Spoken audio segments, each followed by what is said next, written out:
കർത്താവിൻ്റെ പരിശുദ്ധമായ നാമം ഈ രാത്രിയിൽ വാഴ്ത്തപ്പെടുമാറാകട്ടെ. ദൈവവചന പഠനത്തിനായി സൂം പ്ലാറ്റ്ഫോമിൽ വന്നിരിക്കുന്ന കർത്താവിൻ്റെ വിലപ്പെട്ട ദാസന്മാർ, മാതാപിതാക്കൾ, സഹോദരന്മാർ എല്ലാവരെയും കർത്താവായ യേശുക്രിസ്തു നിസ്തുല നാമത്തിൽ സ്നേഹത്തോടും ഹൃദയാംഗമായും സ്വാഗതം ചെയ്തുകൊള്ളുന്നു. തുടർന്ന് യൂട്യൂബിലൂടെ ദൈവവചനം പഠിക്കാൻ ആഗ്രഹിച്ചു വരുന്ന എല്ലാ മാന്യ കേൾവിക്കാരെയും യേശുക്രിസ്തു നിസ്തുല നാമത്തിൽ അവരെയും ഹൃദയാംഗമായി സ്വാഗതം ചെയ്തുകൊള്ളുന്നു. നമ്മള് എഗസ്കേലിന്റെ പുസ്തകം 22-ാം അധ്യായമാണ് പഠിച്ചുകൊണ്ടിരിക്കുന്നത്. ഈ രാത്രി നമ്മളായിരിക്കുന്ന ഇടങ്ങളിൽ വളരെ പ്രാർത്ഥനയോടെ ദൈവവചന കേൾവിക്കായി നമ്മുടെ ഹൃദയങ്ങളെ തുറന്ന് നമ്മുടെ ദൈവത്തിന്റെ സന്നിധിയിൽ നമുക്കായിരിക്കാം. നമ്മൾ എവിടെയായിരുന്നാലും നമ്മളായിരിക്കുന്നിടത്ത് ദൈവസാന്നിധ്യ ബോധത്തോടുകൂടെ നമുക്കായിരിക്കാൻ കർത്താവ് നമ്മെ സഹായിക്കുമാറാകട്ടെ. 21-ാം അധ്യായം അത് മുഴുവൻ പറഞ്ഞിരിക്കുന്ന ഇസ്രായേലിന്റെ ന്യായവിധിയെക്കുറിച്ചും അമ്മോന്യരുടെ ന്യായവിധിയെക്കുറിച്ചും പറയുന്നുണ്ട്.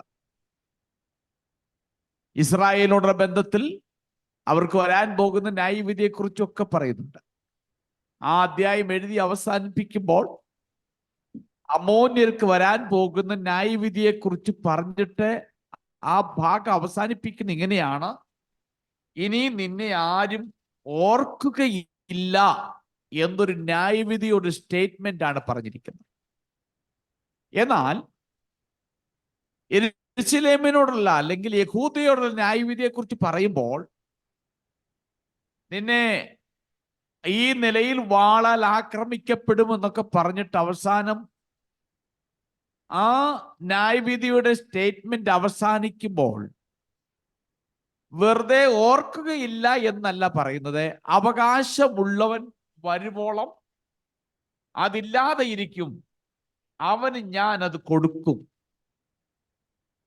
അപ്പോൾ അമ്മോന്യരെ കുറിച്ചുള്ള ന്യായവിധിയിൽ അവർ അവിടെ കൊണ്ട് തീർന്ന് ഇനി ഓർക്കുകയില്ല എന്ന് പറഞ്ഞ് അവസാനിപ്പിക്കുമ്പോൾ, ഇസ്രായേലോടുള്ള ബന്ധത്തിൽ ന്യായവിധി പറഞ്ഞ് അവസാനിപ്പിക്കുന്നത് ദൈവം അവർക്ക് പ്രത്യാശയുടെ ഒരു വാഗ്ദത്തം നൽകിയാണ് അവരോടുള്ള ബന്ധത്തിൽ ആ അധ്യായം, ആ ഭാഗം അവസാനിപ്പിക്കുന്നത്. അങ്ങനെയാണ് 22-ാം അധ്യായത്തിലേക്ക് നമ്മൾ കടക്കുന്നത്. 22-ാം അധ്യായം പൊതുവെ അതിനകത്ത് 3 അരുളപ്പാടുകൾ അതിനകത്തുണ്ട്. 3 പ്രാവശ്യമായിട്ട് 3 ഘട്ടങ്ങളിലുള്ള അരുളപ്പാടുകൾ. 2-ാമത്തെ വാക്യം മുതൽ 16-ാമത്തെ വാക്യം വരെ ഒരു അരുളപ്പാടും 17 മുതൽ 22 വരെ 2-ാമത്തെ അരുളപ്പാടും 22 മുതലുള്ള ഭാഗങ്ങൾ 3-ാമത്തെ അരുളപ്പാടും. അപ്പൊ ഈ 3 ഘട്ടങ്ങളിലായിട്ടുള്ള ദൈവിക അരുളപ്പാടുകളാണ് 23-ാം അധ്യായത്തിൽ കൊടുത്തിരിക്കുന്നത്. ഇത് 3 ഘട്ടങ്ങളിലായി 3 പ്രാവശ്യമായി സന്ദർഭമായി പറഞ്ഞിട്ടുണ്ടെങ്കിലും ഇതിനകത്തെ തീം അഥവാ പ്രധാനപ്പെട്ട വിഷയം ഒന്നാണ്. അതാണ് ആ ഭാഗത്ത് വ്യക്തമായി പറഞ്ഞിരിക്കുന്നത്. ഈ അധ്യായം ആരംഭിക്കുമ്പോൾ അത് ആരംഭിക്കുന്നത് ഇങ്ങനെയാണ്. 22-ാമത്തെ അധ്യായം ആരംഭിക്കുന്ന: മനുഷ്യപുത്ര, നീ ന്യായം വിധിക്കുമോ? രക്തപാതകമുള്ള പട്ടണത്തെ നീ ന്യായം വിധിക്കുമോ എന്നുള്ള ചോദ്യത്തോടു കൂടിയാണ് ഈ അധ്യായം ഇവിടെ ആരംഭിക്കുന്നത്. ഈ അധ്യായത്തിൽ ഈ 1-ാമത്തെ അരുളപ്പാടിന്റെ അകത്ത് റിപ്പീറ്റ് ചെയ്തിരിക്കുന്ന, ആവർത്തിച്ചു പറയുന്ന 2 പദപ്രയോഗങ്ങളുണ്ട്. ഒന്ന് രക്തച്ചൊരിച്ചിൽ, അത് ബ്ലഡ്. 2-ാമത്തത് നിന്നിൽ അഥവാ ഇൻ യു. ഈ 2 പദപ്രയോഗങ്ങൾ ആവർത്തിച്ചു പറയുന്നു. ഇവിടെ യഹോവയായി ദൈവം യെഗസ്കേലോട് ചോദിച്ചുകൊണ്ടാണ് ഈ അധ്യായം ആരംഭിക്കുന്നത്. നീ ന്യായം വിധിക്കുമോ? രക്തപാതമുള്ള പട്ടണത്തെ നീ ന്യായം വിധിക്കുമോ? ഇതിലേക്ക് നാം മനസ്സിലാക്കേണ്ട വസ്തുത, ഈ ഭാഗത്ത് യെഗസ്കേലിനെ ദൈവം ഈ ന്യായവിധിയുടെ കാര്യങ്ങൾ പറയുവാൻ ക്ഷണിക്കുക മാത്രമല്ല, ദൈവത്തിന്റെ നീതിയെക്കുറിച്ച് യഗസ്കേലിനോടുള്ള ബന്ധത്തിൽ തെളിയിക്കുകയും കൂടെയാണ് യഹോവയായ ദൈവം ചെയ്തത്.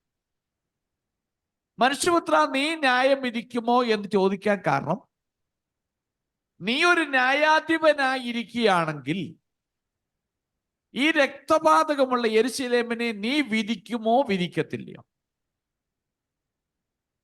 യഹോവയായ ദൈവം മനുഷ്യനെ സൃഷ്ടിച്ച് തന്റെ സ്വരൂപത്തിലും സാദൃശ്യത്തിലുമാണ്.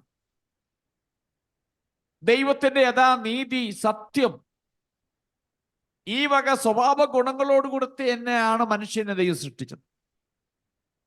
അപ്പൊ ആ ദൈവിക ഇമേജ് ഉള്ള ആ വ്യക്തി ഈ രക്തപാതകമുള്ള ഈ ജനത്തെ കാണുമ്പോൾ അതിൻ്റെ ഒരു ന്യായാധിപന തീരുകയാണെങ്കിൽ നീ വിധിക്കത്തില്ലയോ? അങ്ങനെയെങ്കിൽ നീ വിധിക്കും. നീ വിധിക്കുകയെങ്കിൽ അതിനകത്ത് തെറ്റില്ല. അങ്ങനെയെങ്കിൽ ഞാൻ ഈ ജനത്തെ വിധിക്കുന്നതിനകത്ത് ഒരു തെറ്റുമില്ല, നീതിയാണ് എന്നാണ് ഈ ഭാഗത്തൂടെ തെളിയിക്കുന്നത്. ഞാൻ പറഞ്ഞു, നിങ്ങൾക്ക് മനസ്സിലായി എന്ന് വിശ്വസിക്കുന്നു. ഒന്നുകൂടെ വേണേ ഞാൻ ആവർത്തിക്കാം. ദൈവം മനുഷ്യനെ സൃഷ്ടിച്ചത് ദൈവത്തിന്റെ തനി സ്വരൂപത്തിലും സാദൃശ്യത്തിലുമാണ്. അതായത് ദൈവത്തിന്റെ സ്വഭാവ ഗുണങ്ങൾ, സത്യം, നീതി തുടങ്ങിയ സ്വഭാവ ഗുണങ്ങളോടുകൂടി തന്നെയാണ് ദൈവം മനുഷ്യനെ സൃഷ്ടിച്ചത്. അങ്ങനെയുള്ളപ്പോൾ ആ മനുഷ്യനെ ന്യായാധിപനായി തീർന്ന യഗസ്കേൽ, നീ ഒരു ന്യായാധിപനായി ഇസ്രായേലിനെ വിധിക്കാൻ നിന്നെ ഏൽപ്പിച്ചാൽ നീ വിധിക്കുകയില്ലയോ? കാരണം നിന്നിലുള്ള നീതി അവരെ വിധിക്കുവാൻ പ്രേരിപ്പിക്കും, നീ അവരെ വിധിക്കും. അങ്ങനെയെങ്കിൽ ഞാൻ വിധിക്കുന്നതിനകത്ത് ഒരു തെറ്റുമില്ല എന്നാണ് ഈ പ്രസ്താവനയിലൂടെ ദൈവം തെളിയിക്കും. അപ്പോൾ ദൈവം ന്യായം വിധി അവരോട് അറിയിക്കുന്നതിന് മുൻപ് തന്നെ മുന്നറിയിപ്പായിട്ട് ദൈവം ന്യായം വിധിക്കുമെന്ന് അവരെ അറിയിക്കുകയാണ്. അങ്ങനെ അറിയിക്കുവാനുള്ള കാരണം, വരാൻ പോകുന്ന ന്യായവിധിയെ കുറിച്ച് അവരെ മുന്നറിയിപ്പായിട്ട് അറിയിക്കാൻ കാരണം, അതിൽ നിന്നും അവർ രക്ഷപ്പെടുന്നെങ്കിൽ രക്ഷപ്പെടട്ടെ എന്നാണ് കാരണം. നമുക്കറിയാം, ദൈവം നിനവയെ നശിപ്പിക്കുന്നതിന് മുൻപ് ദൈവം യോനയെ അവിടേക്ക് അയക്കുന്നുണ്ട്. യോന ചെല്ലുന്നു, മുന്നറിയിപ്പ്, ന്യായവിധിയെക്കുറിച്ച് മുന്നറിയിപ്പ് കൊടുക്കുന്നു. തന്നിമിത്തം ആ ദേശം മുഴുവൻ വിടുവിക്കപ്പെടുന്നു. നമുക്ക് കാണാൻ കഴിയുന്നുണ്ട്. ദൈവം സോദോമിനെ നശിപ്പിക്കാൻ വേണ്ടി പോകുമ്പോൾ അബ്രഹാം അവിടെ മീഡിയേറ്ററായിട്ട് നിൽക്കുന്നുണ്ട്, മധ്യസ്ഥ അണയ്ക്കുന്നവർക്ക് വേണ്ടി. അപ്പോൾ നമുക്കിവിടെ കാണാൻ കഴിയുന്നത്, ദൈവം ന്യായവിധിക്കുന്നതിന് മുൻപ് തന്നെ അവർക്കൊരു അവസരം കൊടുക്കുകയാണ്. അങ്ങനെയെങ്കിലും ആ ഒരു ജനം മാനസാന്തരപ്പെടുന്നെങ്കിൽ രക്ഷപ്പെടട്ടെ എന്ന് പറഞ്ഞുകൊണ്ട് ദൈവം അവർക്കൊരു അവസരം കൊടുക്കുകയാണ്. അതാണ് ദൈവത്തിന്റെ നീതിയിൽപ്പെട്ടതാണ്. ദൈവത്തിന് വേണമെങ്കിൽ പറഞ്ഞിട്ട് ഒരുമിച്ച് ന്യായം വിധിക്കാം. എന്നാൽ ദൈവം അത് ചെയ്യാതെ മുന്നറിയിപ്പായിട്ട് ചില കാര്യങ്ങൾ ദൈവം അറിയിക്കുകയാണ്. ദൈവം ഒരു മുന്നറിയിപ്പായി ചില കാര്യങ്ങൾ അറിയിച്ചിട്ട് അതിലൂടെ അവർ രക്ഷപ്പെടുവാൻ വേണ്ടിയാണ് ആ കാര്യങ്ങൾ വേണ്ടി അവർ ചെയ്യുന്നത്. നമുക്ക് അതുവരെയാണ് നമ്മൾ പഠിച്ചു തീർത്തത്. നമുക്കതുകൊണ്ട് 22-ാം അധ്യായത്തിന്റെ 6-ാമത്തെ വാക്യം ഒന്ന് വായിക്കാം. ഇസ്രായേൽ പ്രഭുക്കന്മാർ ഓരോരുവനും തന്നാൽ കഴിയുന്നിടത്തോളം രക്തം ചൊരിയുവാനാണ് നിന്നിലിരിക്കുന്നത്. ഇവിടെ യെരുശലേമിനെ ദുഷിക്കാൻ ഉള്ള പ്രധാന കാരണം എന്താണെന്നാണ് ഈ അധ്യായത്തിൽ, ഈ വാക്യത്തിൽ പറയുന്നത്. യെരുശലേമിനെ ദൈവം ഈ നിലയിൽ ദുഷിക്കാനുള്ള കാരണം അതിലെ നേതാക്കന്മാരാണ്. അങ്ങനെയല്ലേ അവിടെ വായിക്കുന്നത്? ഇസ്രായേൽ പ്രഭുക്കന്മാർ ഓരോരുവനും തന്നാൽ കഴിയുന്നിടത്തോളം രക്തം ചൊരിയുവാനാണ് നിന്നിലിരിക്കുന്നത്. ഇസ്രായേൽ പ്രഭുക്കന്മാർ, ലീഡേഴ്സ്, അവർ ഇരിക്കുന്നത്, അവരുടെ ആ പ്രവർത്തനമാണ് ഈ നിലയിലെ ന്യായവിധിക്ക് കാരണം ദൈവം അവരെ ദുഷിക്കുവാൻ കാരണം അതാണ്. ശരിയായ കാര്യങ്ങൾ ചെയ്യുവാൻ അവർ ജനത്തെ നയിക്കേണ്ടതായിരുന്നു, എന്നാൽ അവർ ജനത്തെ നയിക്കുന്നില്ല. അവരെ ദൈവ നിയമം പഠിപ്പിക്കണമായിരുന്നു, പക്ഷേ നേതാക്കന്മാർ മറ്റുള്ളവരെക്കാൾ കുറ്റക്കാരായിട്ട്. നമുക്കറിയാം, മനശ്ശെ എന്ന് പറയുന്ന രാജാവ്, നമുക്ക് അതിനെക്കുറിച്ച് പഠിക്കണമെങ്കിൽ നിങ്ങൾ സമയം കൊള്ളുമ്പോൾ വായിക്കുക. 2 രാജാക്കന്മാരുടെ പുസ്തകം 21-ാം അധ്യായം, 2 Kings chapter 21. മനശ്ശെ രാജാവിനെ കുറിച്ച് വളരെ കാര്യമായിട്ട് പറയുന്നുണ്ട്. അദ്ദേഹം ഒരു ദുഷ്ട രാജാവായിരുന്നു. ദുഷ്ട രാജാവ് എന്ന് പറയുമ്പോൾ 51 വർഷം, 55 years അദ്ദേഹം രാജാവായി യഹൂദയിൽ വാണു. അദ്ദേഹം ചെയ്ത മുഴുവൻ ജനത്തെ വിഗ്രഹാരാധനയിലേക്ക് ജനത്തെ നയിച്ചു. വിഗ്രഹാരാധനകൾക്ക് വേണ്ടി ജനത്തെ നയിച്ചു. അദ്ദേഹം വിഗ്രഹാരാധനയ്ക്ക് വേണ്ടി പ്രാധാന്യം കൊടുത്തു. ദേവാലയത്തിനകത്ത് പോലും അത് നടത്തുവാനുള്ളതായ കാര്യങ്ങളാണ് അദ്ദേഹം ചെയ്തത്. അതാണ് ഒരു രാജാവ്. ആ രാജാവിന് ശേഷം ഒരു രാജാവ് വന്നു, ജോസിയ രാജാവ്. ആ രാജാവ് 31 വർഷം ഭരിച്ചു. ജോസിയാവിന്റെ കാലഘട്ടം എത്തിയപ്പോൾ ഒരു വലിയ മാറ്റം അദ്ദേഹം കൊണ്ടുവന്നു. നഷ്ടപ്പെട്ടു പോയ ദൈവവചനത്തിന്റെ ചുരുളുകൾ കണ്ടെത്തി ആലയത്തിൽ തിരികെ കൊണ്ടുവന്നു. ആലയത്തിൽ ആരാധന പുനഃസ്ഥാപിക്കപ്പെട്ടു. വിഗ്രഹാരാധനകൾ ഇല്ലാതെയാക്കി. ആ ഒരു നിലയിലേക്ക് ജനത്തെ നല്ലൊരു നിലയിലേക്ക് ആ ജനത്തെ നയിച്ചു. എന്നാൽ അദ്ദേഹം നിമിത്തം ജനത്തെ ഒരു നല്ല നിലയിലേക്ക് നയിച്ചെങ്കിലും അത് അധിക നാൾ നിലനിന്നില്ല. അടുത്ത രാജാവ് വന്നപ്പോൾ ജനത്തെ മറ്റൊരു നിലയിലേക്ക് നയിച്ചു, വീണ്ടും പാപപ്രവൃത്തിയിലേക്ക് നയിച്ചു. അപ്പൊ ജോസിയാവിന്റെ കാലത്തുണ്ടായ ആ ഉണർവ് നിലനിൽക്കുകയോ ജനത്തെ ആ ഒരു അനുഭവത്തിലേക്ക് നയിക്കുകയോ ചെയ്യുവാൻ രാജാക്കന്മാർ അതിനുവേണ്ടി ശ്രമിച്ചില്ല. ആ നിലയിൽ ജനത്തെ നയിച്ചില്ല. അങ്ങനെ കൂടുതൽ ദുഷ്ട രാജാക്കന്മാരാൽ ഭരിക്കപ്പെട്ടു. അങ്ങനെ രാഷ്ട്രം വീണ്ടും മോശമായി തീർന്നു. എല്ലാ നേതാക്കന്മാരും തങ്ങളുടെ അധികാരം സ്വാർത്ഥ താല്പര്യത്തിനായി ഉപയോഗിച്ചു. അവർ ജെറുസലേം അനേകം ആളുകളുടെ മരണത്തിന് കാരണമാക്കി തീർത്തു. അതാണ് 6-ാമത്തെ വാക്യത്തിൽ പറയുന്നത്. നമുക്കിനി 7-ാമത്തെ വാക്യത്തിലേക്ക് പോകാം. നിന്റെ മധ്യേ അവർ അപ്പനെയും അമ്മയെയും പുച്ഛിക്കുന്നു. നിന്റെ മധ്യേ അവർ പരദേശിയെ പീഡിപ്പിക്കുന്നു. നിന്നിൽ വെച്ച് അവർ അനാഥനെയും വിധവയെയും ഉപദ്രവിക്കുന്നു. ഓക്കെ, ഇവിടെ യെരുശലേമിലെ ആളുകൾ ചെയ്ത തെറ്റായ കാര്യങ്ങളുടെ ഒരു പട്ടികയാണ് ഈ 7-ാമത്തെ വാക്യത്തിൽ പറഞ്ഞത്. ഒരു പട്ടികയാണ്, ഇന്ന കാര്യങ്ങൾ ചെയ്തു. ഏകദേശം ആ വാക്യത്തിൽ തന്നെ 3 കൂട്ടം കാര്യങ്ങൾ പറയുന്നു. ഈ ഓരോ പ്രവൃത്തിയും ദൈവം മോശയിലൂടെ നൽകിയ നിയമങ്ങൾ, അഥവാ ഒന്നുകൂടി പറഞ്ഞ 10 കൽപ്പനകൾ, കൂടാതെ മരുഭൂമിയിൽ വെച്ച് അവർക്ക് കൊടുത്ത നിയമങ്ങൾ, കൽപ്പനകൾ. ഈ കൽപ്പനകൾക്കും നിയമങ്ങൾക്കും എതിരായിട്ടുള്ള ഒരു പ്രവർത്തനമാണ് ഇസ്രായേൽ ജനത്തിന്റെ ഇടയിൽ ഉണ്ടായത്.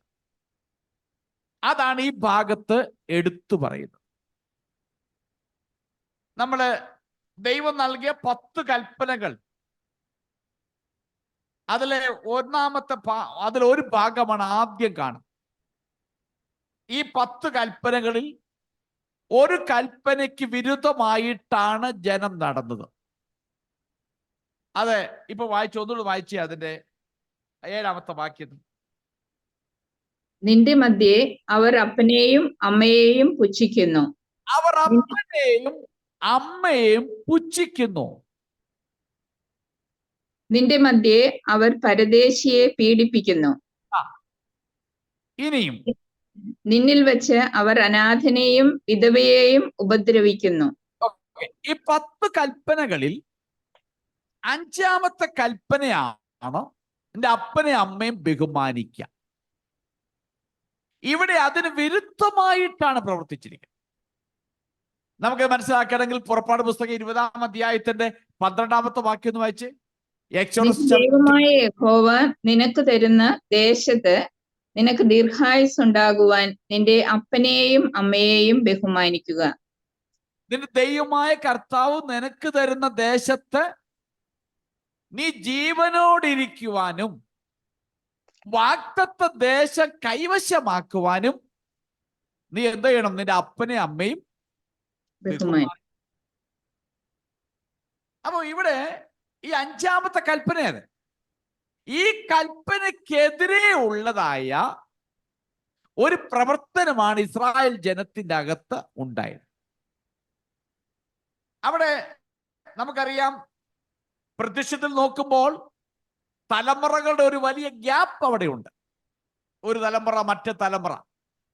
ഇന്നും അങ്ങനെയാണല്ലോ. പല ഇന്നത്തെ ന്യൂ ജനറേഷൻ തലമുറകൾക്ക് അടുത്ത ഇതിന് മുൻപിലുള്ള തലമുറയെ അംഗീകരിക്കാൻ ബുദ്ധിമുട്ടാണ്. ഒരു ഗ്യാപ്പ് അവിടെ ഉണ്ട് തലമുറകൾ തമ്മിൽ. ഇന്നും അങ്ങനെ ആ പ്രായം ചെന്ന ആളുകളെ അംഗീകരിക്കുവാൻ, അവരുടെ പ്രസ്താവനകളെ അംഗീകരിക്കുവാൻ ഇന്നത്തെ ചെറുപ്പക്കാരെ സംബന്ധിച്ച് അവർക്ക് ഇഷ്ടപ്പെടത്തില്ല. അവർ അംഗീകരിക്കാൻ ബുദ്ധിമുട്ടാണ്. അവർക്ക് ഒരു ജനറേഷൻ ഗ്യാപ്പ് അവിടെ ഉണ്ട്. അപ്പൊ അങ്ങനെയെങ്കിൽ ഇസ്രായേലിനോട് ദൈവം പറഞ്ഞതാണ് നിന്റെ അപ്പനെ അമ്മയെ ബഹുമാനിക്കണം. അതുകൊണ്ട് 2 കാര്യം നടക്കണം. 1 ലോങ് ലൈഫ്, 2 വാഗ്ദത്ത ദേശം കൈവശമാക്കാൻ. നമുക്ക് അപ്പോസ്തലനായ പൗലോസ് അത് കുറെ കൂടെ വ്യക്തമായി പറഞ്ഞിട്ടുണ്ട്. എഫേസ്യ ലേഖനം 6-ാം അധ്യായം 2-ാമത്തെ വാക്യം. Ephesians chapter 6 verse 2. നിനക്ക് നന്മയുണ്ടാകുവാനും നീ ഭൂമിയിൽ ദീർഘായുസോടെ ഇരിക്കുവാനും നിന്റെ അപ്പനെയും അമ്മയെയും ബഹുമാനിക്കുക എന്നത് വാഗ്ദത്തോടു കൂടിയ ആദ്യ കൽപ്പനയാകുന്നു. അവിടെ പറയുന്നത് നിനക്ക് ദീർഘായുസ് ഉണ്ടാകുവാൻ, നന്മയുണ്ടാകുവാൻ, അത് അപ്പനെ അമ്മയെ ബഹുമാനിക്കുക എന്നത് വാഗ്ദത്തത്തോട് കൂടിയ ആദ്യ കൽപ്പനയാകുന്നു എന്ന് പൗലോസ് അത് കുറെ കൂടെ വ്യക്തമായി അത് പറയുന്നുണ്ട്. അപ്പൊ ആ നിലയിൽ ദൈവം കൊടുത്ത ഒരു കൽപ്പനയാണ്. ആ കൽപ്പനയാണ് ഇസ്രായേൽ ജനം പുച്ഛിച്ചു തള്ളി. അതിന് കൊടുക്കേണ്ട പ്രാധാന്യത കൊടുത്തില്ല. അപ്പനെ അമ്മയെ അവർ പുച്ഛിച്ചു. അവർക്ക് കൊടുക്കേണ്ട ബഹുമാനം കൊടുത്തില്ല. അതാണ് അവർ കാണിച്ച 1-ാമത്തെ തെറ്റ് ഇവിടെ കൊടുത്തിരിക്കുന്ന പട്ടിക അനുസരിച്ച്. 2-ാമത്തത് പരദേശിയെ അത് വായിച്ചേ.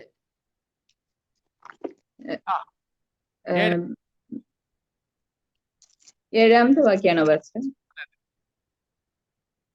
നിന്റെ മധ്യേ അവർ പരദേശിയെ, നിന്റെ മധ്യേ അവർ അപ്പനെയും അമ്മയെയും പുച്ഛിക്കുന്നു. നിന്റെ മധ്യേ അവർ പരദേശിയെ പീഡിപ്പിക്കുന്നു. നിന്നിൽ പീഡിപ്പിക്കുന്നു. 2-ാമത്തെ കാര്യമാണ് പരദേശിയെ പീഡിപ്പിക്കുന്നു. പരദേശിയെ പീഡിപ്പിക്കുന്നു. അവർക്ക് ദൈവം കൊടുത്ത കൽപ്പന തിരിച്ച. അവർക്ക് ദൈവം കൊടുത്ത നിയമം എന്ന് പറയുന്നത് പരദേശിയെ സ്വാഗതം ചെയ്യുകയും അവരെ സഹായിക്കുകയും ചെയ്യണമെന്നാണ് ദൈവം അവർക്ക് കൊടുത്ത കൽപ്പന. നമുക്കറിയണമെങ്കിൽ ലേവ്യ പുസ്തകം 19-ാം അധ്യായത്തിന്റെ 33-34 വാക്യം വായിക്കും. Leviticus chapter 19 versus 33 and 34. പരദേശി നിന്നോടുകൂടെ നിങ്ങളുടെ ദേശത്ത് പാർത്താൽ അവനെ ഉപദ്രവിക്കരുത്. നിങ്ങളോട് കൂടെ പാർക്കുന്ന പരദേശി നിങ്ങൾക്ക് സ്വദേശിയെ പോലെ ആയിരിക്കണം. അവൻ നിന്നെ പോലെ തന്നെ അവന് നിന്നെ പോലെ തന്നെ സ്നേഹിക്കണം. നിങ്ങളും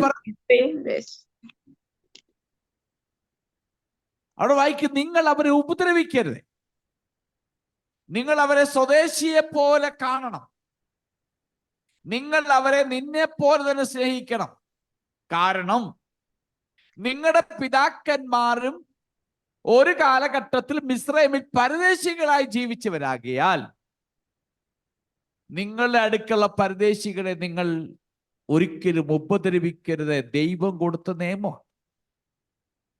എന്നാ ഇവിടെ പറയുന്നത് നിങ്ങളുടെ മധ്യയുള്ള പരദേശിയെ അവർ പീഡിപ്പിച്ചു.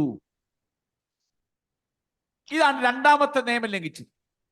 മൂന്നാമത്തെ നിയമലംഘനം പറയുന്നത് നിങ്ങളുടെ മധ്യയുള്ള അനാഥനെയും വിധവന്മാരെയും ഉപദ്രവിച്ചു. ഏഴാമത്തെ വാക്യത്തിൽ കൊടുത്ത പട്ടിക: 1, അപ്പനെ അമ്മയും പുച്ഛിച്ചു. 2, പരദേശികളെ നിങ്ങൾ ഉപദ്രവിച്ചു.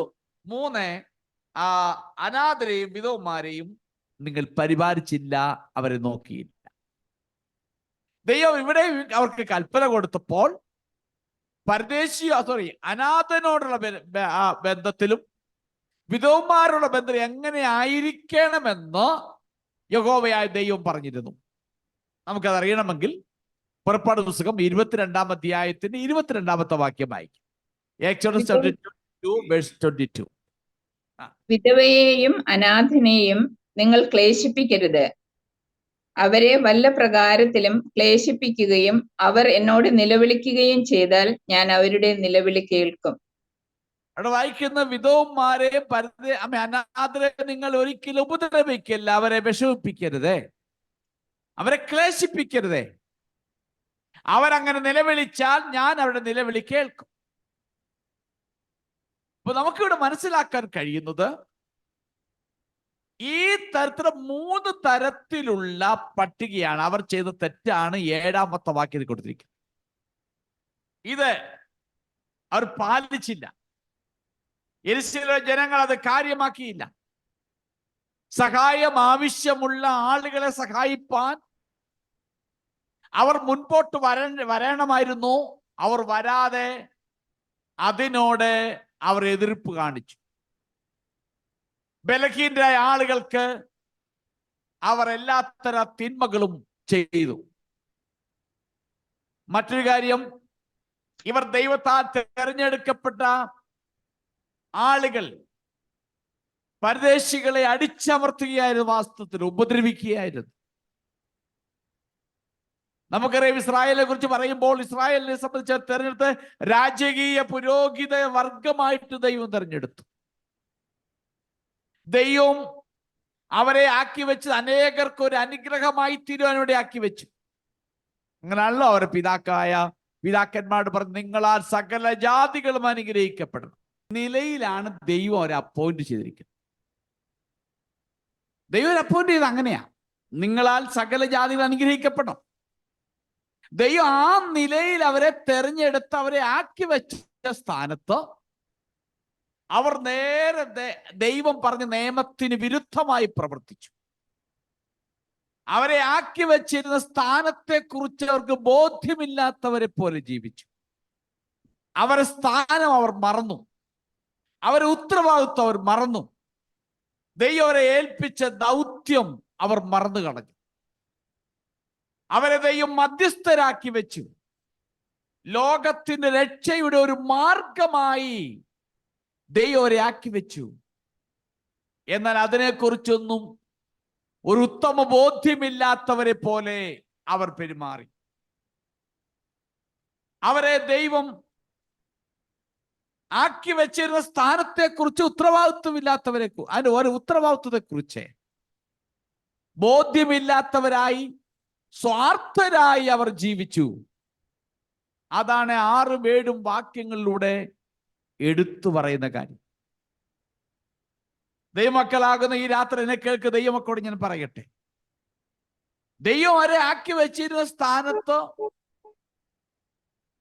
അവരത് മറന്നു ഉത്തരവാദിത്വമില്ലാത്തവരായി ജീവിച്ചുവെങ്കിൽ അതിനവർക്ക് കണക്ക് ബോധിപ്പിക്കേണ്ടി വന്നു. നമ്മൾ താഴെയുള്ള ഭാഗങ്ങളിൽ നമുക്ക് കാണാൻ കഴിയുന്നുണ്ട് ഭാഗം. അങ്ങനെയെങ്കിൽ നമ്മളെ ദൈവം ആക്കി വെച്ചിരിക്കുന്ന സ്ഥാനങ്ങൾ പലതുണ്ട്. നമ്മൾ പലപ്പോഴും ആ സ്ഥാനങ്ങളിൽ പ്രശംസിക്കാറുണ്ട്. എന്നാൽ നമ്മളെ ആ സ്ഥാനങ്ങൾ ആക്കി വെക്കുമ്പോൾ നമ്മൾ അതിൽ പുകഴുകയും പ്രശംസിക്കുകയും ഒക്കെ ചെയ്യുമ്പോൾ നമ്മുടെ ദൗത്യം വലുതാണ്, നമ്മുടെ ഉത്തരവാദിത്വം വലുതാണ് എന്നൊരു ബോധ്യം നമുക്കുണ്ടായിരിക്കും. ദൈവം നമ്മെ ആക്കി വെച്ചിരിക്കുന്നതൊക്കെ ഓർത്ത് സ്തോത്രം പറയുമ്പോൾ തന്നെ നമ്മുടെ ദൗത്യത്തെക്കുറിച്ച്, നമ്മുടെ ഉത്തരവാദിത്വത്തെക്കുറിച്ച് നമുക്ക് ബോധ്യവും പൂർണ്ണ നിശ്ചയവും നമുക്കുണ്ടായിരിക്കണം. നാം ആ നിലയിൽ പ്രവർത്തിക്കുന്നവരായിരിക്കണം. എങ്കിൽ മാത്രമേ ദൈവം നമ്മെ ആക്കി വെച്ചിരിക്കുന്നത് കൊണ്ട് ദൈവം പ്രതീക്ഷിക്കുന്ന നിലയിൽ നാം എത്തിച്ചേർത്തുള്ളൂ.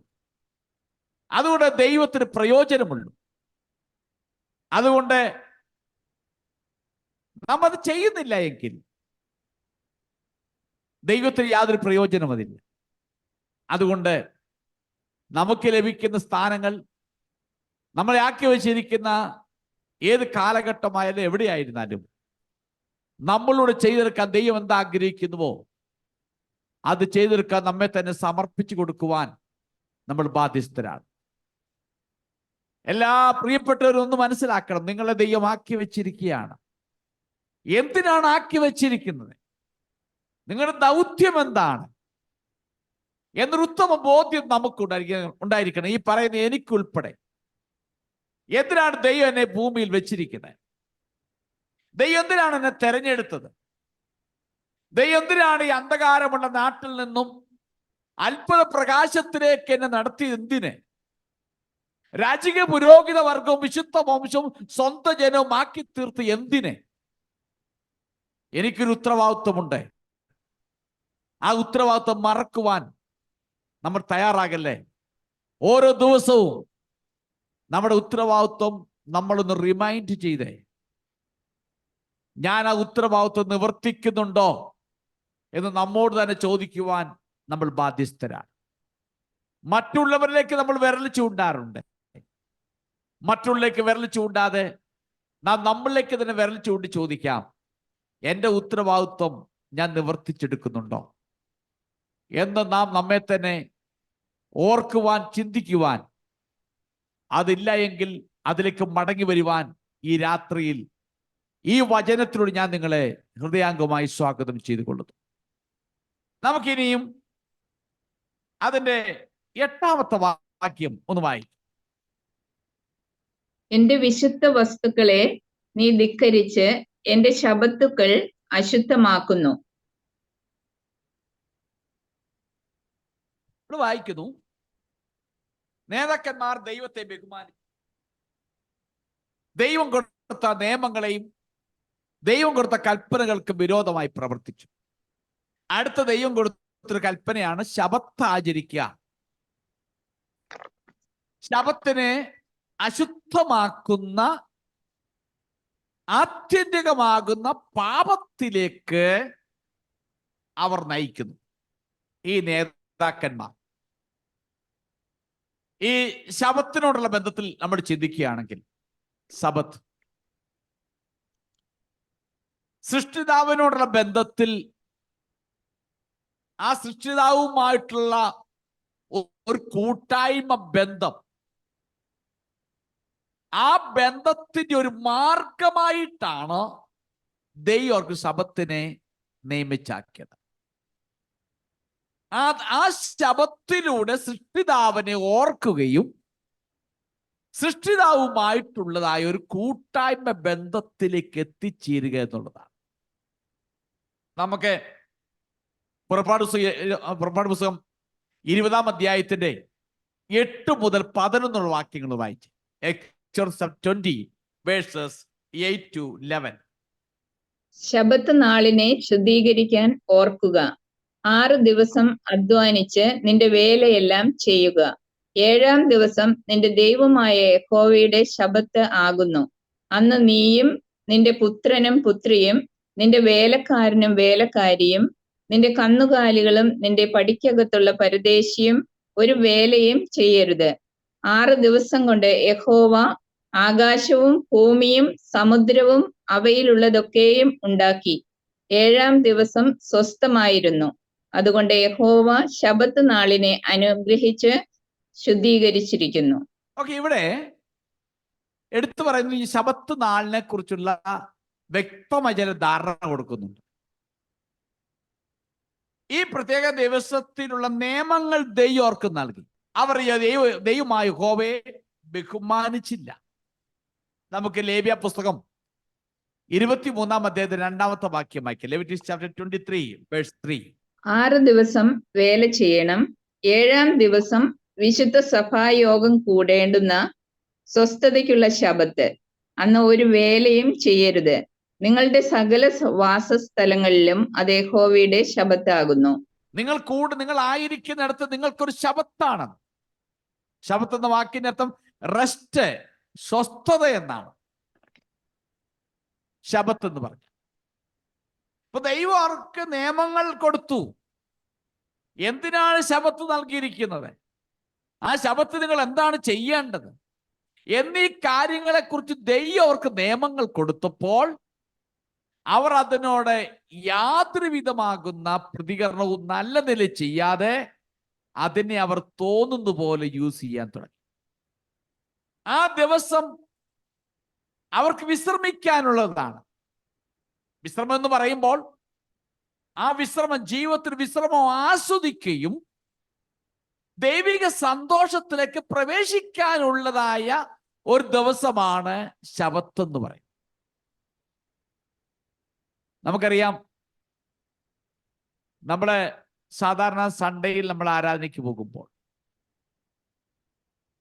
വരുമ്പോഴൊക്കെ നമ്മുടെ ഹൃദയത്തിനകത്ത് പലതരത്തിലുള്ള ചിന്തകളാണ് നടിക്കുന്നത്. പലതരത്തിലുള്ള ചിന്തകൾ. ഇവിടെ പറയുമ്പോൾ നീ അന്നത്തെ ദിവസം ഫ്രീ ആയിട്ടിരിക്കണം. മനസ്സുകൊണ്ടും ശരീരം കൊണ്ടും നീ സ്വതന്ത്രനായി, നീ മറ്റൊരു കാര്യങ്ങളെക്കുറിച്ചും ചിന്തിക്കാതെ ദൈവത്തോടുള്ള ചിന്തയിൽ നീ ആയിരിക്കണം. അതിനാണ് ശബത്തിനെ കൊടുത്തിരിക്കുന്നത്. അതൊന്നുകൂടി പറയണമെങ്കിൽ യെശയ്യാപ്രവചനം 58-ാം അധ്യായത്തിന്റെ 12-13 വാക്യം ഒന്ന് വായിച്ചു. ഐശയ്യ ചാപ്റ്റർ 58 വേഴ്സസ് 12 and 13. നിന്റെ സന്തതി പുരാതന ശൂന്യങ്ങളെ പണിയും. തലമുറ തലമുറയായി കിടക്കുന്ന അടിസ്ഥാനങ്ങളെ നീ കെട്ടിപ്പൊക്കും. കേട് തീർക്കുന്നവനെയും കുടിയിരിക്കാൻ തക്കവിധം പാതകളെ യഥാസ്ഥാനത്താക്കുന്നവനെയും നിനക്ക് പേര് പറയും. നീ എന്റെ വിശുദ്ധ ദിവസത്തിൽ നിന്റെ കാര്യാദികൾ നോക്കാതെ ശബത്തിൽ നിന്റെ കാൽ അടക്കി വച്ച് ശബത്തിനെ ഒരു സന്തോഷം എന്നും യഹോവയുടെ വിശുദ്ധ ദിവസത്തെ ബഹുമാന യോഗ്യം എന്നും പറയുകയും നിന്റെ വേലയ്ക്ക് പോകുകയോ നിന്റെ കാര്യാദികളെ നോക്കുകയോ വ്യർത്ഥ സംസാരത്തിൽ നേരം പോക്കുകയോ ചെയ്യാത്ത വിധം അതിനെ ബഹുമാനിക്കുകയും ചെയ്യുമെങ്കിൽ നീ യഹോവയിൽ പ്രമോദിക്കും. ആ ലാസ്റ്റ് ഭാഗം ഒന്നുകൂടെ വായിക്കണേ. ആ 13-ാമത്തെ വാക്യം.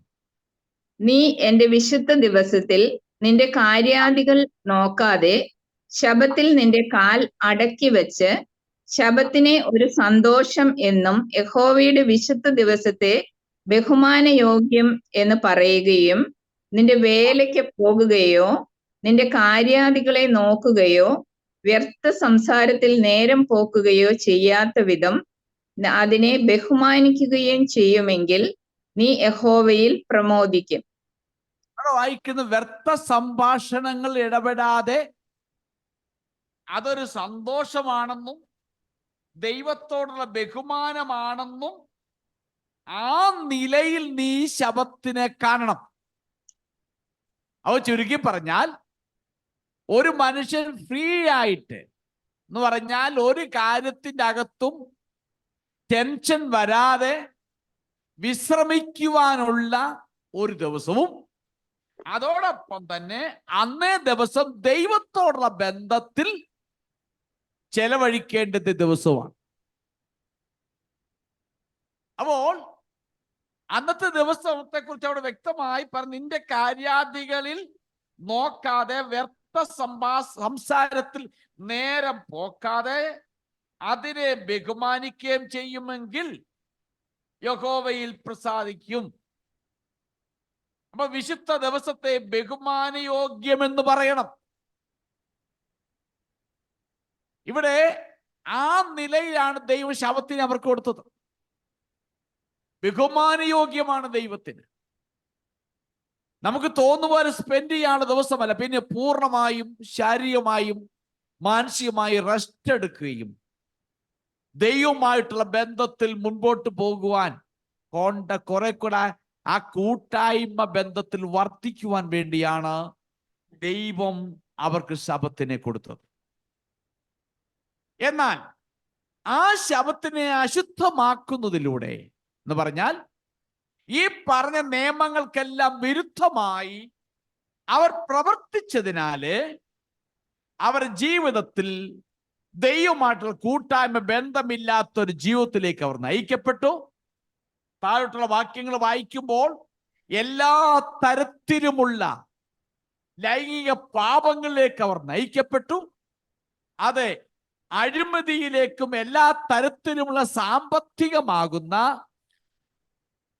സത്യസന്ധത ഇല്ലാത്ത നിലയിലേക്കും ആ ജനം നയിക്കപ്പെട്ടു. അതവർ സാമൂഹിക ജീവിതത്തിന്റെ ഘടനയെ പോലും അത് ബാധിച്ചു, സോഷ്യൽ ലൈഫിനെ പോലും അത് ബാധിച്ചു എന്നാണ് പറയുന്നത്. പ്രത്യേകിച്ച് ആ വാക്യം അവസാനിപ്പിക്കുന്നു, നിങ്ങൾ പരസ്പരം കുത്തിയിരുന്നത് ആവശ്യമില്ലാത്ത കാര്യങ്ങൾ സംസാരിച്ച് സമയം കളയല്ലേ. അപ്പോൾ എന്നാൽ അവർ എന്ത് ചെയ്തു? വെറുതെ ഇരുന്ന കാര്യങ്ങൾ പറയുന്ന നിലയിൽ മുൻപോട്ട് പോയി സാമൂഹ്യപരമാകുന്ന ജീവിതത്തിന്റെ ഘടനയെ പോലും അത് ബാധിച്ചു എന്നാണ് ഈ ഭാഗത്തു നിന്നും നമുക്ക് മനസ്സിലാക്കേണ്ടത്. ഞാൻ എൻ്റെ ഭാഗം ഈ രാത്രി അവസാനിപ്പിക്കുകയാണ്. അടുത്ത ഭാഗത്തേക്ക് പോയാൽ എനിക്ക് നിർത്തുവാൻ സമയമില്ല. നാം ഈ രാത്രിയിൽ ഓർത്ത ചിന്ത ഒന്ന്, ദൈവത്തോടുള്ള ബന്ധത്തിൽ ദൈവമായിട്ട് നമുക്ക് ദൈവമാക്കി വെച്ചിരിക്കുന്ന സ്ഥാനങ്ങളിൽ നാം വിശ്വസ്തരായിരിക്കും. ദൈവം ഏൽപ്പിക്കുന്ന ഉത്തരവാദിത്വത്തിൽ നാം വിശ്വസ്തരായിരിക്കണം. എല്ലാ പ്രിയപ്പെട്ടവരും ദൈവം ഓരോ സ്ഥാനങ്ങൾ ഏൽപ്പിച്ചിട്ടുണ്ട്, ഓരോ താലന്തുകൾ തന്നിട്ടുണ്ട്. നാം അതിൽ വിശ്വസ്തരായിരിക്കണം.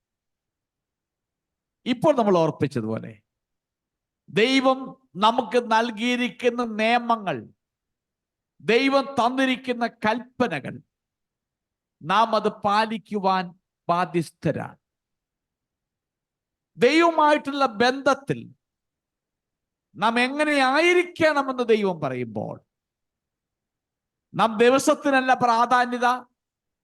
പുതിയ നിയമത്തിലേക്ക് വരുമ്പോൾ ദിവസത്തിനല്ല പ്രാധാന്യത, ദൈവമായുള്ള ബന്ധത്തിനാണ് പ്രാധാന്യം. നമ്മുടെ ബന്ധം ദൈവമായിട്ട് എങ്ങനെയായിരിക്കുന്നു, ദൈവം നമുക്ക് തരുന്ന സമയം നാം എങ്ങനെ വിനിയോഗിക്കുന്നത്? വ്യർത്ഥ സംഭാഷണങ്ങളിൽ മുഴുകുന്നവരായിട്ടാണോ, അതോ ദൈവത്തിന്റെ കാര്യങ്ങൾ നോക്കുന്നവരായിട്ടാണോ? നമ്മുടെ ജീവിതത്തിൽ നാം നമ്മെ തന്നെ വിചിന്തനം ചെയ്തേ നമുക്കൊന്ന് മടങ്ങി വരുവാൻ ദൈവത്തിന്റെ ആത്മ നമുക്ക് കൃപ നൽകട്ടെ. നമ്മൾ വ്യർത്ഥമായ സംഭാഷണങ്ങളിൽ സംസാരിച്ച് നമ്മൾ പലപ്പോഴും നമ്മുടെ സമയങ്ങൾ കളയാറുണ്ട്. ദൈവത്തിന്റെ വചനം ഇങ്ങനെ പറയുന്നു, അധിക ഭാഷണത്തിൽ പാപമുണ്ട്. ഒരുപാട് സംസാരിക്കാൻ പാടില്ല, അതിനകത്ത് പാപമുണ്ട്. വ്യർത്ഥമായ സംഭാഷണങ്ങളിൽ സമയം കളയാതെ ദൈവവചനത്തിൽ പ്രാധാന്യത കൊടുത്ത്, ദൈവം ഏൽപ്പിച്ച ദൗത്യത്തിന് പ്രാധാന്യത കൊടുത്ത് അത് മനസ്സിലാക്കി ജീവിക്കുന്ന ഒരു ഭക്തനെയാണ് ദൈവം ഏത് കാലഘട്ടത്തിലും നോക്കുകയും ദൈവം ആ ഭക്തനെയാണ് തേടുകയും ചെയ്യുന്നത്. അതുകൊണ്ട് നമുക്ക് തരുന്ന ആയുസ് മുഴുവൻ ദൈവം ഏൽപ്പിച്ച ദൗത്യത്തിൽ ഉത്തരവാദിത്തോടെ മുന്നേറാം. ദൈവം നമുക്ക് തരുന്ന ഏത് ദിവസവും ഏത് സമയവും അത് ദൈവത്തിന് ദാനമാണെന്ന് മനസ്സിലായി ആ ദൈവത്തിൽ പൂർണ്ണമായും ആശ്രയിച്ച് ദൈവത്തിൽ നമ്മുടെ ഭാരങ്ങളും നമ്മുടെ ഭാവങ്ങളും എല്ലാം വിട്ടിട്ട് മുൻപോട്ട് പോകുവാൻ ദൈവത്തിന്റെ ആത്മ നമ്മെ സഹായിക്കട്ടെ എന്ന് പറഞ്ഞുകൊണ്ട് ഞാൻ വാക്കുകൾ അവസാനിപ്പിക്കുന്നു. ദൈവം നിങ്ങളെല്ലാവരെയും അനുഗ്രഹിക്കുമാറാകട്ടെ.